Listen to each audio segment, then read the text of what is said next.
자, 여러분 안녕하세요. 오늘은요, 중요한 것이 있고 안 중요한 것이 있다라는 주제로 말씀드리도록 하겠습니다. 오늘 오신 환자분은요, 제가 고혈압 그리고 당뇨인데 전당뇨입니다. 전당뇨. 아직 당뇨로 이행되지 않은 전당뇨. 요걸로 이제 관리를 꾸준히 하고 계신 분입니다. 그러니까 약은 제가 혈압약만 드리는 분이에요. 혈압약만 드리는 분인데, 이제 피검사를 정기적으로 체크를 해야 되니까 피검사를 했죠.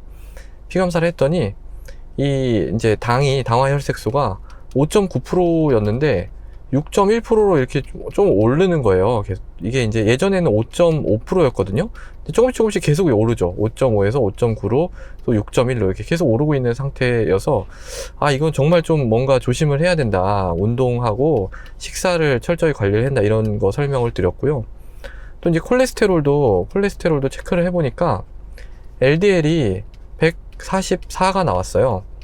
그래가지고 요거는 이제 좀 약 드셔야 되겠다. 왜냐면 고혈압이 있으니까 이 기준에 해당되잖아요. 그래서 약 드셔야 된다 이렇게 말씀을 드렸더니, 나 이거 약 지금 혈압약도 먹는데 이거 콜레스테롤 약 먹으면 큰일 나는 거 아니에요? 나 이거 안 먹을래. 이렇게 큰일 나는 거 아니에요? 이렇게 얘기하시더라고요. 그래서 이걸 또 한참 설명을 드렸죠. 이거 제가 너무 많이 얘기해가지고 이거는 이제 조금 줄일게요. 이게 뭐 약을 이제 왜 먹어야 되는지, 약을 안 먹으면은 어떤 일이 발생하는지, 장기적인 문제로 이제 접근해야 된다는 거, 이런 거에 대해서 제가 여러 번 이제 말씀드렸잖아요. 그래서 그걸 갖다가 그냥 계속 얘기를 했습니다. 그래서 이제 환자분이 이해하시는 것 같았어.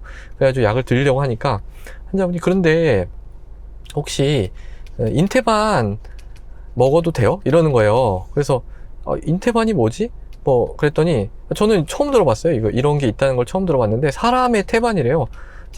인이 이제 사람이니까 사람 태반이 몸에 좋다 그래가지고 이걸 드시고 계시는 거예요. 그래서 나는 인테반 먹는데 이거 지금 좋다고 해서 먹는데 이거 먹어도 되냐. 그래서 저는 보통은 이런 거 별로 안 좋아하거든요. 보통은 이제 그런 걸 안 좋아하는데, 이분 간 수치를 보니까 ALT를 보니까 또 이게 많이 올라간 건 아닌데 43에 59, 조금 이제 정상의 경계가 보통 35에서 40 잡거든요. 근데 그거보다 조금씩 이렇게 올라가 있죠. 그래서 저는 별로 안 좋아하지만 이거 먹는 거 가지고 뭐라 하진 않아요. 뭐라 하진 않는데, 간 수치가 올라간 경우에는 조금 그냥 안 드시는 게 좋겠다. 그렇게 이제 말씀을 드리거든요. 그랬더니 이분이 줄줄이 사탕으로 계속 드시는 게, 타트 체리는요? 비타민 D는요? 하면서 한 대여섯 가지가 쏟아져 나오는 거예요. 그래서 일단은 지금 간 수치가 올라가 있으면 모든 어떤 음식이라든지 건강식품이라든지 이런 거는 전부 다 들어가면은 간을 한번 걸러서 가잖아요.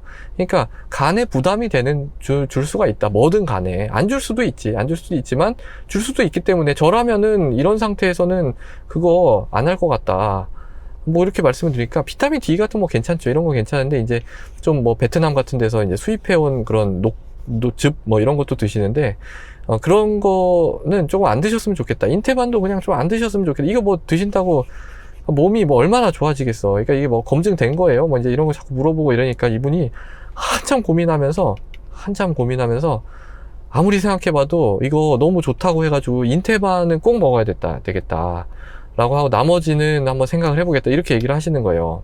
그러니까 처음에 이제 제가 이거 말씀드려요. 콜레스테롤 약은 먹으면 큰일 나는 줄 알았는데, 이거는 안 먹으면 큰일 나는 줄 아시는 겁니다. 그러니까 이게 그래서 이제 이걸 설명드렸어요. 병에 어떤 중요한 게 있고, 환자분한테 이제 중요한 게 있고 안 중요한 게 있다.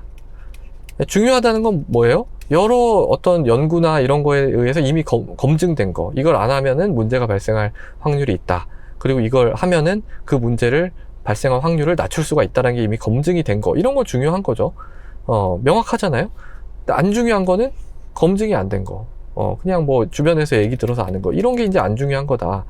환자분한테 중요한 건 뭐냐면, 혈압을 잘 관리하고 콜레스테롤 약을 먹어서 관리를 하고, 그리고 지금 당뇨가 조금씩 올라오고 있잖아요. 그러니까 이거 관리하는 게 사실 제일 중요한 거 이거 같아요. 이거 지금 당 올라오고 있는 거, 이거 한번 당 넘어가면은 다시 돌아오기 힘들다. 그러니까 이거 관리하는 게 중요해요. 여기에 좀 집중을 하고, 인테반이든 타트체리든 솔직히 이거 먹든 안 먹든 무슨 큰 상관이 있겠어요. 이거에 너무 신경을 쓰지 말고 중요한 거에 집중을 하자, 이런 취지로 조금 말씀을 드렸습니다. 그래서 이해를 조금은 하고 이제 가셨는데 뭐 이분만 그런 게 아닙니다. 이분만 그런 게 아니고 이제 당연한 거죠. 왜냐면은 우리가 건강에 대해서, 건강과 질병에 대해서 따로 교육을 받지 않잖아요. 근데 저는 학교 그 정규 교과 과정에 이게 포함돼야 된다고 생각합니다. 왜냐면은 우리가 뭐 미적분 배워가지고 안 쓰잖아. 미적분 배워가지고 지금 응용하고 있는 사람 몇 명이나 되겠어요. 저기 고시 이런 거 외워가지고 고시라는 거, 시조 이런 거 외워가지고 몇 명이나 그러니까 문학적인 소양 개발하는 건 좋은데, 그리고 우리의 건강을 지키는 거는 굉장히 중요한 것 중에 하나라고 생각을 하거든요.